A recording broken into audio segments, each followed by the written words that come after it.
na nga yung chika natin. Dahil birthday ni Madam Johnson, tayo ay mag-bobo pay. Ikakain natin yan dito sa may Starwood Buffet. Ayan, sa halagang 350 pag may palechon sila. Unli lechon, unli lahat ng food. Dahil birthday ni Tita Johnson tayo at makikain dito. Ayan, ano yung pagkain ko niyan is yung crispa yung balat. But ang saklap lang dahil nung nagre-record na ako dahil kinakain ko na yung mga kinuha ko. Hindi ko pala na-play, ganun. So, kaya ito na, ipapakita ko na lang yung mga food dito. So, ganyan pala yung pagka-video ko, guys. Kasi, nasanay ako na sa Facebook page ko siya ina-upload. Yun pala sa YouTube pala dito ko i-upload to. So, ayun. Ayan, masarap naman yung ano nila dito.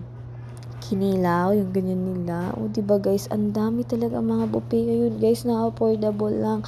Alam niyo ba, nasa 350 pesos lang to. Pag normal days, weekdays, yung mga normal food nila dito is nasa ano po yun, 275. Pag ganito may palachon sila sa buffet nila, 350. Diba, ang sulit-sulit na pwede ka ditong mag-celebrate kasi nga may lechon. Sarap ng balat, guys. Talagang nakakain ako kanina ng crispy nga balat.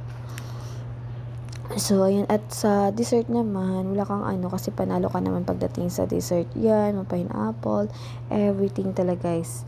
Ang ganda dito sa buffet na to, guys. Promise, di ka talaga magugutom. Siyempre, buffet magugutom.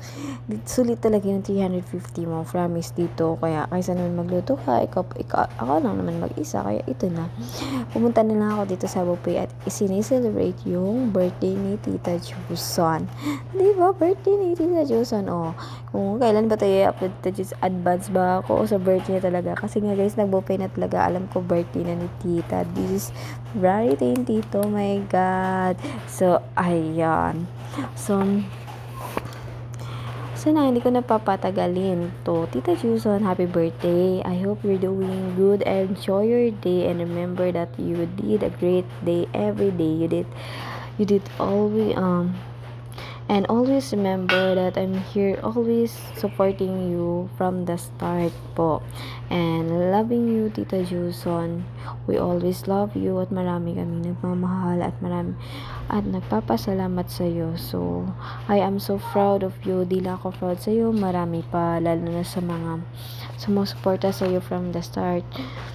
No, hindi lang ako, marami talaga sila. Di lang namin alam yung mga secretly na mga tinutulungan mo. So, ito na nga yung mga kinuha ko, guys.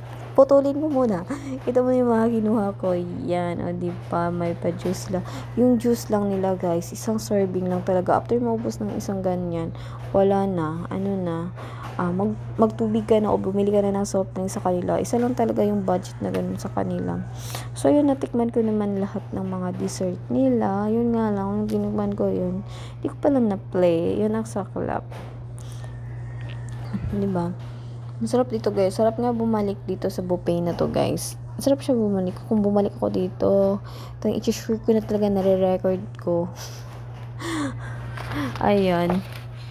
So, yun, continue. Gusto ko magpasalamat kay Tita Johnson sa lahat ng mga mentally, financially, and for the friendship that we have or na binigay niya.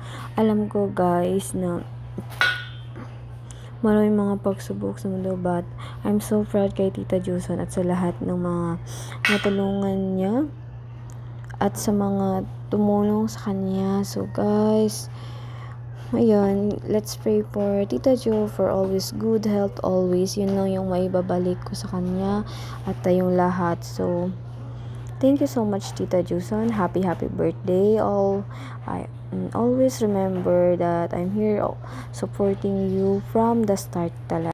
To everyone, please follow and subscribe Tita Johnson and her YouTube page, Johnson USA, Facebook page, Johnson USA, and also his TikTok account na Johnson USA rin. So, So, ayun na nga, nandito ako sa night. So, nakita ko lang to, pagdaan ko kasi, nakyutan ako, guys. Nakita ko sa ng pink, na-remember ko yung skating niya na shoes, yung pambata na parang unicorn. So, nakita ko siya, tapos ang liit. Sabi ko, pang bata ba to? Kaso lang, guys, yung ang size nito 5.5 na lang, hindi siya kasya sa akin. Baka kay Tita Jo kasya pa, chares. So, ayan, paano ko naman kayo ito ipapadala ka Tita Jusan sa USA, no? Yun yung iniisip ko. Siguro pag-uwi mo na ng Tita Jusan, makapagbigay naman ako sa'yo ng kahit konting regalo, kahit hindi to kasi kamahalan sa mga Michael Kors and mga Dior